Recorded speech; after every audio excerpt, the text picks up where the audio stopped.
Bismillahirrohmanirrohim. Assalamualaikum warahmatullahi wabarakatuh.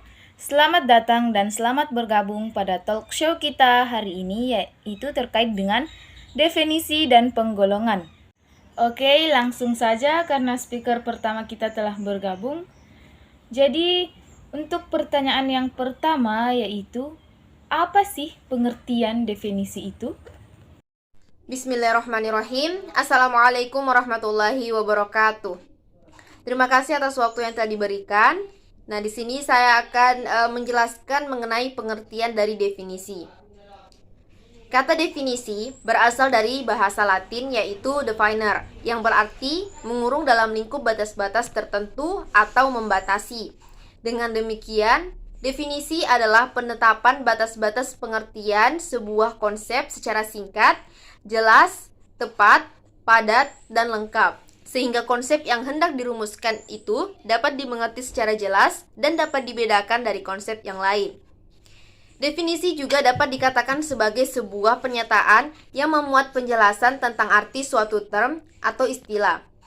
Definisi terdiri dari bagian pangkal yaitu atau disebut definiendum, yaitu sebuah istilah yang harus diberi penjelasan. Dan kedua yaitu bagian pembatas atau definiens, yaitu sebuah uraian mengenai arti dari bagian pangkal. Contohnya yaitu manusia adalah makhluk berakal. Dalam definisi tersebut, manusia adalah definiendum, yaitu sebuah istilah yang harus diberi penjelasan. Dan makhluk berakal adalah definiens, yaitu sebuah uraian mengenai arti dari pangkal. Kemudian secara etimologi, definisi adalah sebuah usaha untuk memberikan batasan terhadap sesuatu yang dikehendaki seseorang, sehingga definisi tersebut dapat dipahami oleh orang lain. Dengan kata lain, memberikan definisi adalah menjelaskan sebuah uraian, sebuah materi yang hakikatnya mungkin dapat dibahas oleh para cendekiawan. Ya, itu tadi jawaban dari speaker pertama kita. Nah, langsung saja kita ke pertanyaan yang kedua. Apa unsur-unsur definisi? Silahkan Anissa untuk menjawab. Baiklah, saya akan membahas mengenai unsur-unsur dari definisi. Unsur-unsur definisi ada 4. Yang pertama yaitu genera atau genus, yang dalam bahasa Indonesia dikenal dengan istilah jenis. Yang kedua yaitu genera, adalah term yang mempunyai batasan, yang mempunyai bawahan yang banyak dan berbeda-beda. Tetapi semuanya mempunyai sifat yang sama sehingga dapat mengikat seluruh bawahan yang berbeda-beda tersebut.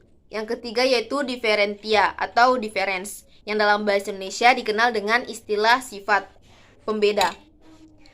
Yang keempat dan yang terakhir yaitu differentia, adalah yang membedakan satu hakikat dengan hakikat lain yang sama-sama terikat dalam satu jenis.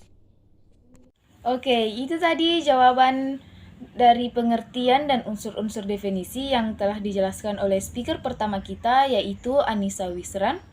Kita beralih ke speaker kedua, yaitu Mayumi Dewi Anjani. Nah, langsung saja. Pertanyaan pertama yaitu, macam-macam definisi dan contoh-contohnya. Apa saja macam-macam definisi dan contoh-contohnya? Silahkan Mayumi Dewi Anjani untuk menjawab. Assalamualaikum warahmatullahi wabarakatuh. Sebelumnya terima kasih atas kesempatan yang diberikan kepada saya. Jadi macam definisi itu banyak sekali, disesuaikan dengan berbagai langkah, lingkupan, sifat, dan tujuannya. Secara garis besar, definisi dibedakan menjadi 3 macam, yaitu yang pertama definisi nominalis. Definisi nominalis adalah menjelaskan sebuah kata dengan kata lain yang lebih umum dimengerti. Jadi sekedar menjelaskan kata sebagai tanda dan bukan menjelaskan hal yang ditandai. Definisi nominalis terbagi dalam 6 macam, yaitu definisi sinonim, definisi etimologis, definisi semantis, definisi stipulatif, dan definisi denotatif. Untuk definisi denotatif terdiri dari 2 macam, yaitu definisi ostensif dan definisi enumeratif. Contoh dari definisi nominal yang memberi penjelasan etimologis yaitu Logika merupakan suatu istilah yang diambil dari kata Yunani logikos yang terbentuk dari kata benda logos dan memiliki arti sesuatu yang diutarakan, sebuah pertimbangan akal, percakapan, kata, atau ungkapan melalui bahasa. 2. Definisi realis. Definisi realis adalah penjelasan tentang hal yang ditandai oleh sesuatu term. Jadi bukan sekedar menjelaskan term, tetapi menjelaskan isi yang dikandung oleh term. Nah, untuk definisi realis ini terdiri dari dua macam, yaitu definisi esensial yang terdiri dari definisi analitis dan definisi konotatif. Contoh dari definisi esensial yaitu manusia adalah hewan berakal budi yang terdiri atas tubuh serta jiwa. Atau Homo is animal rational yang memiliki arti manusia yaitu hewan yang berakal budi. Dan definisi deskriptif yang terdiri dari definisi aksidental dan definisi kausal. 3. Definisi praktis. Nah, definisi praktis ini adalah penjelasan tentang hal yang sesuatu. 3. Definisi praktis. Nah, definisi praktis adalah penjelasan tentang hal sesuatu ditinjau dari segi penggunaan dan tujuannya yang sederhana.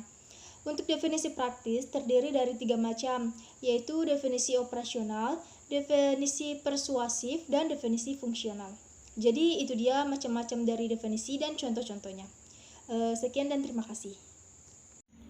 Nah, langsung saja kita ke pertanyaan kedua, yaitu apa aturan membuat definisi? Saya persilahkan speaker kedua untuk menjawab. Baik, dalam membuat definisi ada sekitar 5 syarat. Yang pertama, definisi menyatakan genus dan diferensial. Contohnya, kuda adalah Equus caballus. Nah, kata Equus ialah himpunan umum genus yang meliputi kuda, dan caballus adalah ciri pembeda atau diferensia yang membedakan kuda dari keledai, zebra, dan lain-lain anggota golongan yang sama. Kedua, definisi tidak terlalu luas dan sempit, artinya tidak melebar dan tidak pula singkat. Ketiga, tidak mengulang kata yang sama, artinya tidak boleh berputar-putar namun memuat secara langsung. Keempat, dinyatakan dalam rumusan positif yang menjelaskan tentang benda atau sesuatu itu. Contohnya, orang dinyatakan kaya jika tidak miskin, orang itu lapar karena tidak makan, dan orang pintar adalah orang yang tidak bodoh. Dan kelima, definisi harus singkat dan jelas artinya tanpa kiasan atau bahasa metaforis yang bisa bermakna ganda. Jadi itu dia aturan dalam membuat definisi. Terima kasih. Ya, itulah tadi jawaban yang telah diberikan oleh speaker kedua kita, yaitu Mayumi Dewi Anjani. Baiklah, kita beralih kepada speaker ketiga kita hari ini, yaitu Suci Amelia. Langsung saja untuk pertanyaan yang pertama, apa pengertian penggolongan? Ya, baik. Terima kasih. Dapat dipahami bahwa pengertian penggolongan suatu kegiatan akal budi yang menguraikan, membagi, menggolongkan, dan menyusun pengertian-pengertian dan barang-barang tertentu.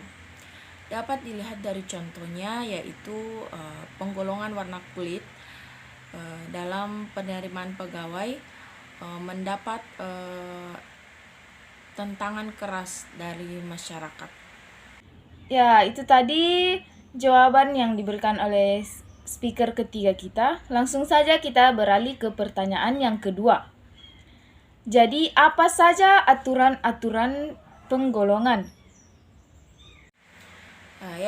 Baik. Kalau untuk aturan penggolongan ada 4, yaitu harus lengkap. Kedua, harus sungguh-sungguh memisahkan. Ketiga, harus menggunakan dasar dan prinsip yang sama. Keempat, yang terakhir, harus sesuai dengan tujuan yang akan dicapai.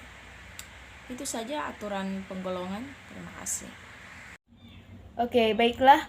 Itulah tadi talk show kita pada hari ini terkait dengan definisi dan penggolongan.